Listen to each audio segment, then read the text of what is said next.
Thank you for joining today's webinar on the NCPERS 2023 Public Retirement System Study and Dashboard. My name is Hank Kim, and I'm NCPERS Executive Director. Today's program is part of our Center for Online Learning, which provides continuing remote education to public plan trustees, staff, and other fiduciaries and stakeholders. Today's webinar, we will be reviewing the findings of the 2023 PRS study that was released earlier today. NCPERS has been conducting this annual survey since 2011. Today's webinar, we will parse the data that the study has gathered from the full vertical profile of public pensions at the state, county, and local levels. We will also have a live demonstration of the study's dashboard. The dashboard is a dynamic, interactive platform that allows you to filter the survey data to make apples-to-apples comparisons. As always, leading us in today's webinar is William SaintAmour. Will serves as Executive Director of Cobalt Community Research and our partner for this annual endeavor for the past 12 years. Cobalt is a national 501c3 nonprofit that helps local governments, schools, and member organizations affordably engage communities through high-quality data, benchmarking, and geofencing. We do encourage audience participation. Throughout today's webinar, we will have a number of poll questions for you to answer. We also welcome any questions you may have. Please submit your questions by using the Q&A function on this platform. Your questions will be answered near the end of this session. So with that, Will, I'll turn over the webinar to you. Thank you, Hank. Let me switch over so everyone can see the webinar itself.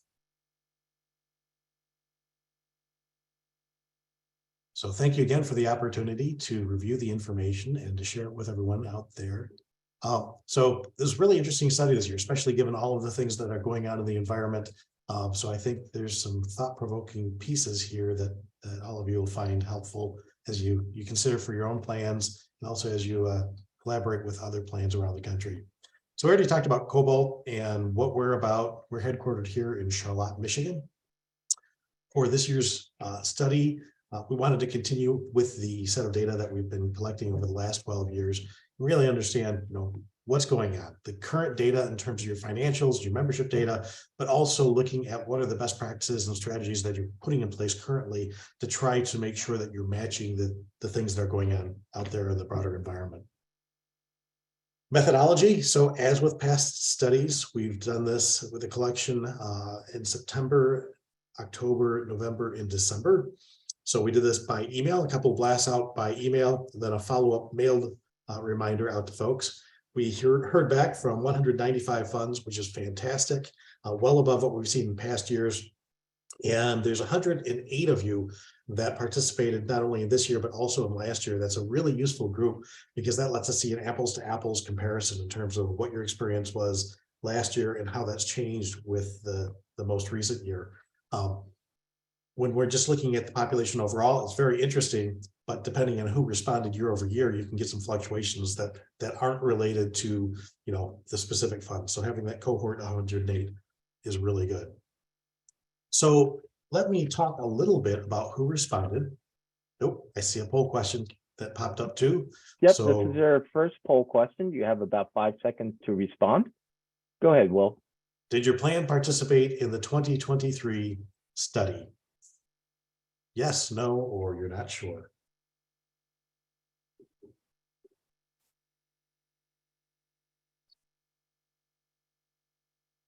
All right. We see a rough distribution, roughly around a third each, but thank you. Well, for those of you who aren't sure, make sure you respond to the 2024 study coming out this fall. So mark it on your calendars. It'll come out around September. Okay, so looking at the characteristics of the folks who responded, you can see 2021 and 2022, the shape of the data are pretty much identical, although the public safety cohort was a little bit lower in 2022. Next page that we're looking at is the investment returns. Really, this is the big headline for me, is that the investment returns continue to be very strong. Now, the data that we're using for the survey that we collected back in the fall, keep in mind that those are for CAFRs that were completed either in the middle of 2022 or at the end of 2021. So we haven't had the experience in terms of the investment returns that we saw in 2022. So we'll see that for the next survey coming up. But still, looking at this picture, you can see the investment returns, 11.4 at the 1 year, 9.7, 9.0, 7.4. All of these are very strong, especially when you consider that the investment assumption is down around below 7. So really, the actual returns have been outperforming the assumptions on average for the plans that responded.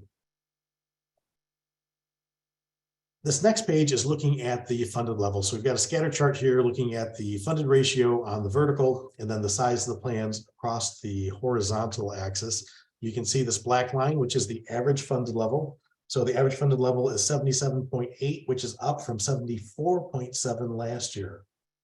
When we do look at the funds that responded both in 2021 and 2022 to get that apples to apples kind of comparison, we saw for that cohort, there is also an increase in funded level from the 72.3 to 77.0. One of the interesting things also as we dive into this is that for those funds that are Social Security eligible, that funding level has gone up to 80%. So on average. So again, a really strong performance. And here, as you see, this is our second poll question, just asking whether your plan, how does it compare to the average here of 77.8%? And we'll give you about 5 seconds to respond.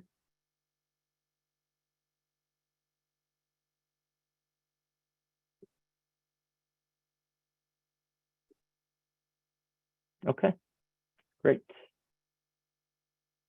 One other element of this chart that I'd like to point out is this red line, which is the line that Fitch uses 70%. That is kind of the threshold for whether a fund is considered generally well-funded.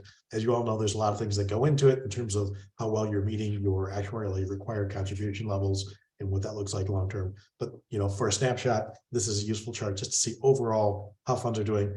The majority of folks are above that 70% and, 50% are above that midpoint.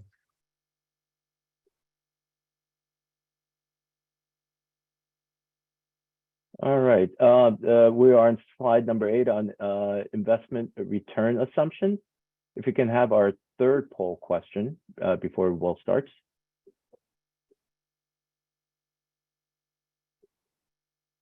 How does your plan's discount rate compare to the average? So is your discount rate above 6.86? Is it below 6.86? Or it is at 6.86? And we'll give you a few seconds to respond.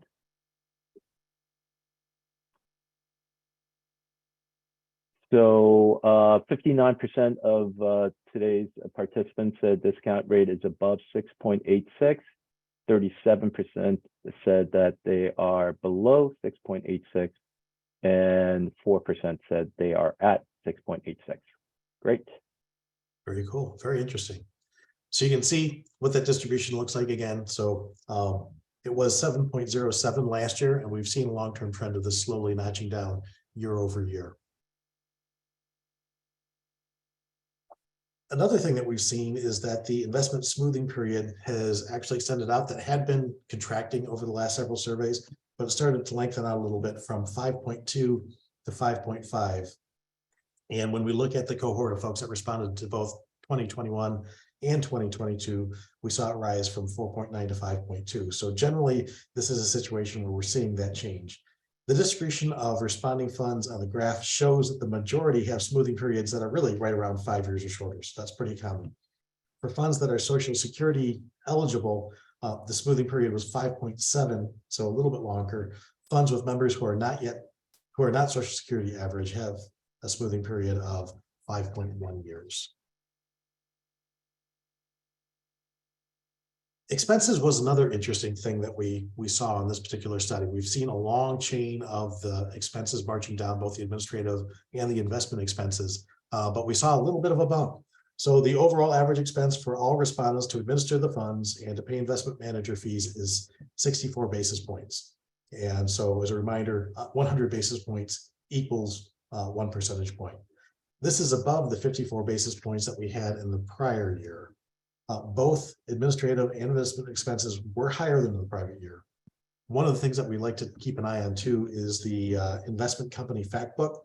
So just looking at the average expense for hybrid funds, and that has remained right around 57 basis points. So it's a little bit lower than what we are now, but we'd traditionally been below that point. From a hypothesis standpoint, in terms of why I think it's the way it is we saw quite a large return coming in from private equity, which tends to have a higher expense. And also with COVID and the expenses involved with that, I think that also caused the administrative rates to rise up a little bit, but we'll see what that looks like going forward. Hey, well, we got a couple of quick questions. Yeah. One is, when we say average, are we talking about mean or median? We are talking mean. Mean, right? Okay, so the highest and the lowest, or just adding everything up and dividing it by the total number. That's correct. All right. And then on page 6, what are the dates of the returns reported as of January 1, July 1, or something else? It varied. So we had 195 plans report, and so it was all over the place. Although on the portal, when we go into that, you can actually sort by the date that returns were entered, so you can see what that looks like and compare it. You know, for all those who had a December 2021 date, what did their results look like, and so on. Perfect. So when we get there, if you could highlight that for us, that'd be great. Okay. Yep. Remind me if I miss it. Yep. All right. Looking at cost of living, these adjustments are another area that we saw some changes compared to prior year. The aggregated average cost of living adjustments offered to members was 2.0%, and this is slightly higher than the 1.7% that we saw last year. You can also see that many funds right along the bottom of the graph here didn't offer any COLA in the current fiscal year. Funds with members who are not eligible for Social Security tend to offer higher COLAs. So at about 2.5% is the average COLA for that particular cohort. Those members who are eligible for Social Security had an average COLA of 1.8%. Interestingly, small funds have an average COLA that's about 0.25 of a percentage point higher than large funds. So a little bit of a larger COLA for those particular groups. In the survey, there were a number of questions that we had looking at what folks are already offering and what they're considering offering. This is just one example of what that looks like because we saw some interesting movements here. You can see the little green arrows on things that I just wanted to point out. So in terms of the already offering, we saw a bit of an uptick in plans that are offering defined contribution plans, deferred compensation plans, and combination plans. So these three areas that have some of that self-directed element seem to be growing compared to past surveys. There's also growing interest in looking at various kinds of COLAs and also looking at drop plans are starting to emerge again. So some interesting things that are going on. Shorter amortization period. This has been a long-term trend that has continued compared to other surveys. So continues to drop down for responding funds. It's dropped down to 20.8 years from 21.8 years. So a pretty significant drop. For those funds that responded in both 2021 and 2022, so we had that apples to apples comparison again, we saw that drop by about 0.7 years, so continued to shrink down. We also asked about whether the funds were closed or if they were open. It has to do with how that unfunded liability is rolled forward. And we saw that the percentage of closed fixed funds declined from 74 to 70%. So a little bit of a dip in that particular cohort that we're closing off that window, which causes a little bit of a faster funding. Next slide, looking at confidence. And I think we have another poll question.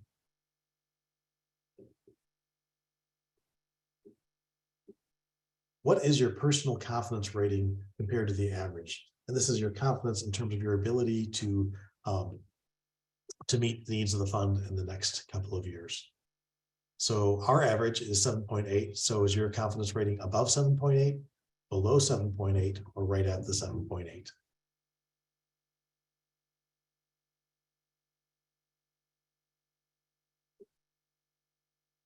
All right. So for those of you out there in Zoom land, you're a pretty optimistic bunch. So nice solid confidence. And Only a few folks are right exactly on the button in terms of the confidence level. Thank you.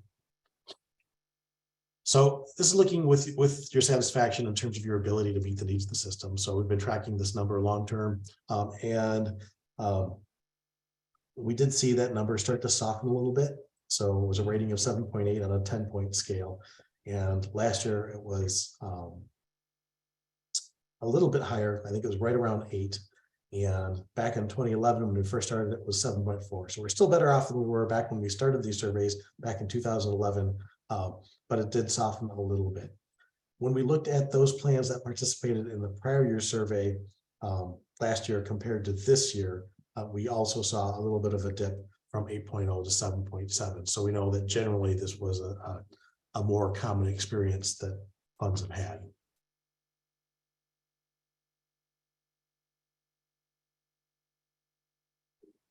This next graph is looking at ESG, so environmental, social, and governance factors in your fund's investment decisions. This is something that's been kicking around for a number of years.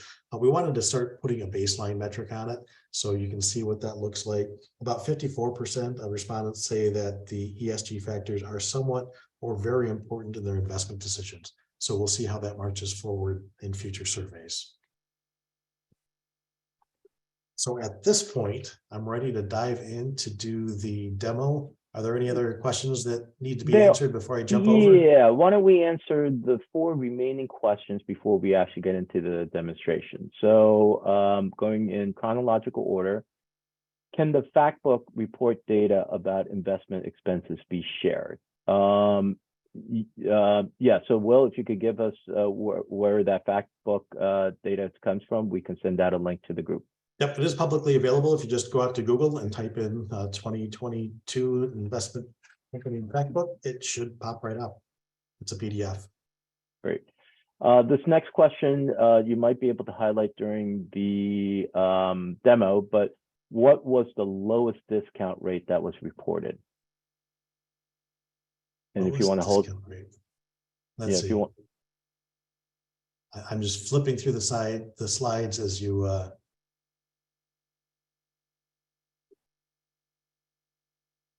I've got to find the right slide.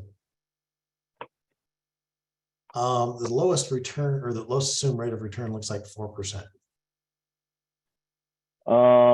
Could the presenter please repeat the cutoff for the annual financial reports that the data set includes? There wasn't an actual cutoff. It depends on when things were published. We asked for the most recently published financial report. So I saw a number of them that were June of 2022. I think that's probably the latest. I don't think there were any Septembers in there, but there may have been 1 or 2. Okay, and then again, we'll go through that when you do the demonstration momentarily. Yeah. And then the last is, are the COLAs on full benefit? We didn't differentiate. So we just simply asked about COLAs and what kind of COLAs. I would presume, well, the data don't say. I would presume it would be, but I can't say for sure one way or the other based on the data. Let's see. A couple other questions. All right. So actually, the remaining questions, I think we're going to answer through the platform. So Will, why don't you continue with the demonstration of the dashboard? All right. So the link to the dashboard is available through NCPERS. And when you come in, this will be the landing page, which is just giving you a summary, the main findings that we saw from this year's study. You'll see these little tabs across the top, which are the different sections of the report. And also there's a little drop down arrow key that basically, it's the same way, just 2 ways of navigating the same information. So when you drop over into one of these and click on it, what it's going to do is it's going to give you, if it cooperates and clicks over, it will give you a number of filters over here on the far right-hand side that allows you to manipulate the data. So one of the questions that we have is this a prior year participant? So if you want that apples to apples with folks that responded to both years, you want to make sure that this is clicked to only yes. And when you click on that, you'll see the data change. When you're done with that filter, make sure you click it and set it back again. You can look at different response years. So if you want to look at just the 2021 data or the 2022, you can toggle that, or you can do both at the same time, in which case you'll see these little gray squares pop in here too. You can filter by Social Security eligibility. So whether you're eligible, your members are eligible, not eligible, or didn't respond, so you didn't specify in the survey whether they were or not. By the total number of participants, you can search by fiscal year end. So are these folks that have a December close, a September, a June? There's a couple of Aprils that are out there. And then finally, looking at the type of beneficiary that you serve. So is this local plan? Is it county, public safety, state government, educational, or other? And the way that you want to play around with these is click off those that you don't want. So if you want educational retirement systems, just click off the no, and it will give you all of the funds that have educational folks included in the membership, as well as these other kinds of entities. If you just want a pure educational and you didn't want any fund that was more of a mix and match that covered any of these other types, then you make sure that you leave the no basically on all of these. So this would give you just a pure look at the educational only retirement systems. And then when you're done, again, you can click these off to reset your filters so that as you're looking at other stuff, they don't carry over. So that is basically how to use the filters. There's a couple of them that are a little bit trickier that I wanted to share with you. If you slide on over to the investments, for example, we're looking at the investment asset allocation. Same kind of stuff up here at the top. But you can also play around with the 1-year gross returns and the 10-year gross returns. So if you wanted to look at the folks who had the highest returns, you can kind of slide that over and it will update what that allocation looks like. There's a little slider over here on the side so you can go all the way down and take a look at these different asset classes. Right now it's looking at both the 22 and 21 results. If you wanted to, reduce the amount of clutter on your screen, you can just look at the current year and it'll automatically adjust and filter that out for you. Down here where you see this word cloud, essentially we had this other asset class kind of question. There were a number of responses that went into it. Either people with a genuine other or just elaborating a bit more on some of the asset allocations that they made. The words that came up most often are the ones that are the biggest. If you click on this, you'll actually have the verbatim of how people responded. So you can dive in and get some additional information along those lines too. We put the slider back. So we've got the 1-year and the 10-year. There were a couple of open-ended questions. One was strategies to reduce the unfunded actuarial liability. And you can see what the main themes are, the words that came up most often in this word cloud. But again, you can click into this and dive into more detail. Similarly, there's kind of a best practices sort of question that was part of the survey. Interesting area to go through. Again, you've got some of the themes, but if you click on this, you can dive in and go into more detail as well. All right, Hank, I remember there was something I was supposed to show, but I don't remember what it was. Yeah, I think at least one of them is the reported year, the fiscal year. Okay. So on the fiscal year, we allow you to select the month, but we didn't necessarily select the year, so whether it's 21 or 22. So this is the month in which it ended. So if you want to look at folks who had a close of December, we could just look at the December close folks. But they may be both 21. Well, there wouldn't be any December 22s, but probably it'd be mostly December 21s. So you can see that the investment returns for that particular cohort was 15%, compared to, if we were to look at June closes, which was 10.3. Oh, sorry, you have to remember to turn off. See, I cleverly showed how to forget to turn off one of your slicers. So if we're looking at just the Junes, you can see the 1-year return was 7.6. So there's a lot of variability depending on when in the year it was closed off. And then when you're done with this, you can just click the all and it'll light them all up again. Other questions? Yes, we have a number of additional questions. Let's see. Okay. Please demo the return sliders again for for asset allocation slices.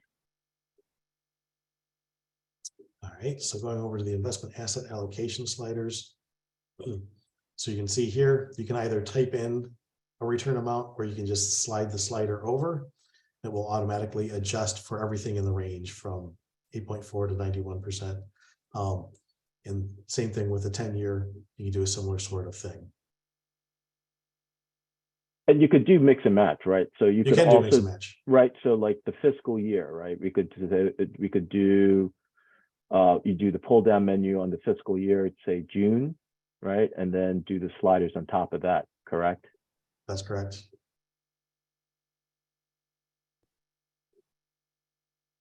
There's something weird going on, so I'll just double check that. But yes, you can. So Yeah. when that applies to investment returns here. So you can select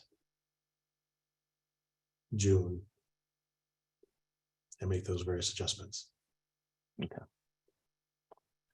Another question is, would you consider tracking contributions as a percentage of sponsored budget in the future? Is that a possibility, Will? Because obviously we do track it as a percentage of payroll, but as a percentage of the sponsor's budget. Sure. Yep. It's just a matter of whether all of you out there in pension land would want to pull that information out and enter it into the survey. All right. So the follow-up question is, sorry, still not getting it. So when does that only show allocations for plans that earn in that range? So I think this is going back to investment returns. I think we're having some functionality issues relative to the fiscal year, right? On the investment allocation. Investment allocation, this should be showing month. For some reason, this particular slide was showing years. So right. I'll need to go back and double check what's going on with that one. It should be month. It would not be showing year. Right. So yeah, so we'll need to get that fixed.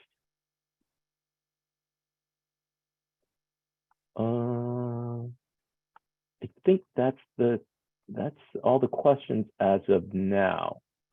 And so Will, you will be recording for us like a short little 2 to 3 minute video on instructions on refresher instructions on how to navigate the dashboard, correct?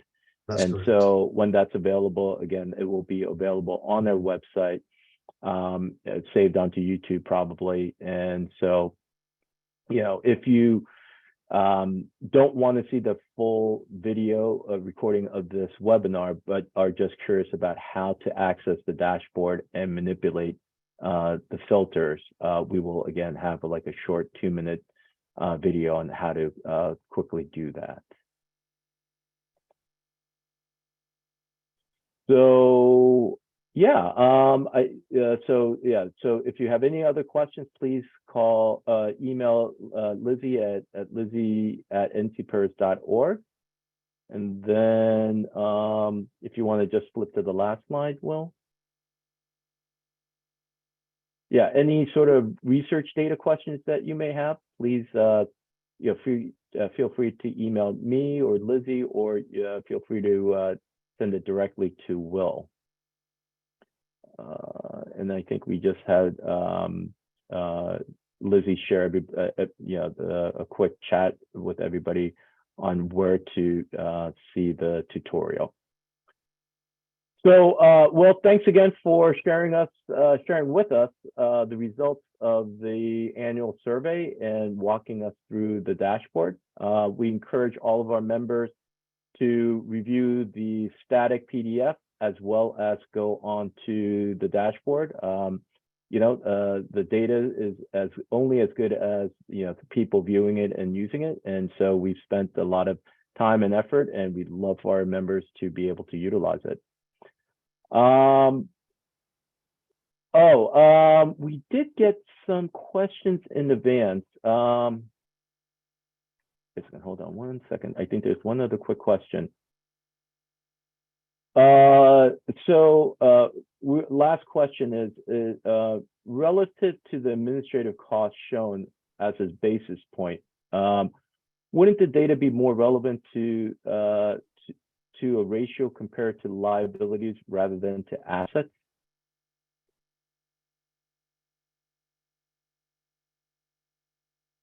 Two different ways of measuring. So as long as we're measuring consistently over time, then I think it's a useful measurement. If we mix and match, then you start to run into some other issues. Yeah. And Lizzie, I forgot to print out the questions that were submitted in advance. I do recall off the top of my head, there was a question about sort of trend relative to private equity. Well, I mean, obviously, there's some, qualitative data relative, on, the trend for private equity, if you want to expand on that a little bit, and then I can add some color as well. Sure. So we have seen an increase in terms of the allocation to private equity and some of the different types of sub-asset classes in that area. We also saw that there was a pretty high return for that particular asset class as well. So as far as where things are going in the future, it's hard to say, but certainly at the moment, we are seeing that. Along with that, we've seen a higher investment expense, which is probably related to some of those higher costs with the private equity side. Yeah. Okay. Another question relative to alts is, how are pensions addressing operational challenges as it relates to alternative investments? Do you see any empirical, suggestions from the survey results? Yeah, we don't get anything empirical through the survey results. And the open-ended questions, there's some opportunity to explore what folks are doing there. But I think for the most part, when you're dealing with private equity, for the most part, funds are relying on their managers, and that's why they're paying the higher expenses to make sure those kinds of operational considerations are addressed. Yep. And then finally, what challenges, advice do you see or have for systems approaching full funding? One of the things that I would just encourage funds to do is, if you haven't updated your experience study, to go out and do that, to make sure that your assumptions are reflecting the current reality as much as possible, because there's a lot of pieces that are moving right now. If your assumptions are good and you're approaching or surpassing funding level, then you need to think about what's in the best interest long term for your members. As a fiduciary, you need to make sure that you do have adequate funding level, you can sustain it, and the trends look solid.